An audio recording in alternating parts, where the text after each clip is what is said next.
ce qu'on va proposer, c'est tout un ensemble de parcours sensibles où le public va pouvoir s'approprier différentes idées, différentes matières. Donc même, on va rentrer plutôt du côté par la matière. Donc il y a une des installations qui est une proposition autour d'un nuage et d'une machine qui s'appelle le néphélographe qui va permettre d'écrire des lettres dans de la brume.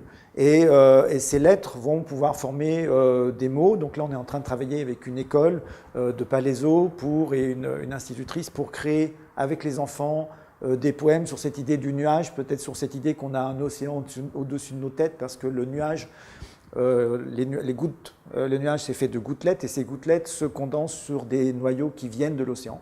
Donc il y a cette idée-là, mais il y a une autre proposition autour des odeurs, de notre lien avec les plantes, le fait qu'en étant sensible, on est sensible à des odeurs qu'on n'a jamais rencontrées, donc c'est une mémoire beaucoup plus ancienne que notre propre mémoire. Bien sûr, c'est aussi la Madeleine de Proust, mais c'est une mémoire très très ancienne, et toute la science est en train d'explorer justement tout ce lien qu'on a développé avec le vivant, le revaloriser. On a cette idée d'être jamais seul.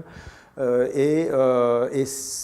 s'en rend compte avec, par exemple, cette installation sur des odeurs qui, elles vont nous déplacer dans différents espaces. Mais il y a d'autres installations qui sont autour du mouvement de l'eau, de la perception de milieux très fragiles, j'appelle ça des milieux à matérialité faible, donc comme une interface entre l'eau et l'air, mais aussi une interface entre de l'eau et de l'eau qu'on ne comprend pas, et même quand on connaît tous les trucs pour la faire, eh bien, il y a une émotion qui se dégage de ces deux milieux qui se refusent l'un à l'autre et qui sont un peu une métaphore même du cosmos avec la matière noire qu'on n'arrive pas à appréhender. Donc, c'est des choses auxquelles on essaie de s'approcher, qui nous échappent tout le temps. Donc, c'est tout un parcours qui va explorer différentes idées avec des artistes du monde entier.